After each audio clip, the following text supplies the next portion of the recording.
Birinchi muallim. Bu asar 1962-yil mashhur qirg'iz yozuvchisi Chingiz Aytmatov tomonidan yozilgan asar bo'lib, u insoniylik, mehr, sabr, toqat va ma'rifat kuchi haqida hikoya qiladi. Bu asarning mavzusi asarda qoloq, savodsiz xalq orasida bilim va ma'rifat tarqalishi, insonning o'z hayotini o'zgarishidagi bilimining kuchi haqida so'z yuritiladi.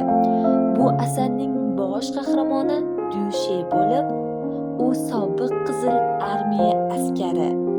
Qishlog'iga qaytgach, eski otxona joyda maktab ochadi. O'qituvchilik ishini yuragidan sevadi. Sabrli, mehribon va fidoyi inson. U xalqni savodli qilishga, bolalarni o'qitishga harakat qiladi. Ayniqsa yetim qiz Oltinoyga ota va ustoz sifatida g'amxo'rlik qiladi. Oltinoy yetim qiz juda aqlli va tirishqoq. Dastlab kambag'al va e'tiborsiz bo'lgan, lekin Dushe unga ishonadi. Dushe tufayli o'qishni yaxshi ko'radi, bilimli bo'ladi. Keyinchalik o'qishni davom ettirib, mashhur olima darajasiga erishadi. Hayotda muvaffaqiyatga erishishda o'zining birinchi muallimini hech qachon unutmaydi. Kolxoz raisi va qishloq aholisi ba'zilar Dushe ishini tushunmaydi, uni masxara qiladi, qarshilik ko'rsatadi.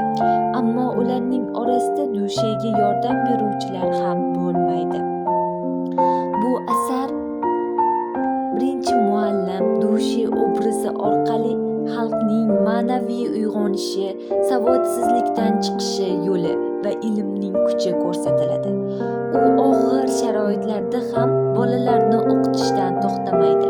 Uning sa'y-harakati tufayli Oltinoy o'qimishli, hayotda o'z o'rnini topgan ayolga aylanadi.